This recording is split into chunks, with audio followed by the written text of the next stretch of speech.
எப்பா கர்த்தருக்கு நான் ஏதாவது உதவி பண்ண முடியுமாப்பா? என்னப்பா இப்படி கேட்டுட்டீங்க? ஆபிரகாமையும் சாராளையும் ஒரு பெரிய திட்டத்தை நிறைவேற்றுவதற்காக அவர்களை குடும்பமாய் தேவன் நினைக்கிறார். இணைத்து ஆபிரகாமை அழைக்கிறார். அப்ப ஆபிரகாமும் சாராளும் குடும்பமாய் இணைந்து தன்னுடைய எல்லாவற்றையும் விட்டுவிட்டு, தனக்கு பழக்கமான எல்லா காரியங்களையும் விட்டுவிட்டு எழுந்து போறாங்க. அப்படி போகும் பொழுது அவங்க போகிற வழி எப்படிப்பட்டது என்பதற்கான ஒரு மேப் இல்லை, ஒரு உத்தரவாதம் இல்லை, ஒரு நிலையில்லாத தன்மை.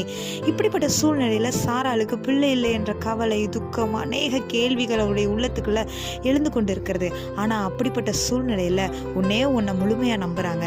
அதுதான் தேவன் தந்த வாக்குத்தத்தம். அப்படி போகும் பொழுது வருஷங்கள் கடக்கும் பொழுது சாராள் நினைக்கிறாங்க, நான் ஏதாவது கர்த்தருக்கு உதவி பண்ணணும். கர்த்தர் எங்களுக்கு ஒரு வாக்குத்தத்தத்தை கொடுத்திருக்கிறார். அந்த வாக்குத்தத்தம் இந்த உலகத்துல நிறைவேறியே தீரணும்னு நினைக்கிறாங்க.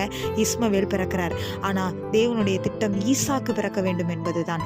அப்ப இன்றைய நாட்களிலும் கூட கர்த்தருக்கு நம்ம ஏதாவது உதவி பண்ணலாம் அப்படின்னு நினைச்சா நம்மளால உண்மையாகவே எதுவுமே பண்ண முடியாது. ஆனா நம்ம முக்கியமா பண்ண வேண்டிய காரியம் இந்த உலக வாழ்க்கையில நம்ம பரிசுத்தமாய் வாழ்வதும், உண்மையாய் வாழ்வதும், தேவனுக்கு சாட்சியாய் வாழ்வதுமே நம்ம கர்த்தருக்கு செய்கிறதான மிகப்பெரிய உதவி. குறிப்பாக அந்த பரிசுத்தத்திற்கும் அந்த உண்மையாய் வாழ்வதற்கும் சாட்சியாய் வாழ்வதற்கும் கூட தேவன் தான் நமக்கு உதவி செய்து கொண்டிருக்கிறார். செய்யணும். அவரை சார்ந்த வாழ்க்கை மாத்திரம்தான் அவருக்கு நாம் செய்யும் பெரிய உதவி. எனவே தேவனை சார்ந்து வாழ்வோம். உப்பில் சாரம் ஏறின வாழ்க்கை வாழ்வோம். ஆமென்.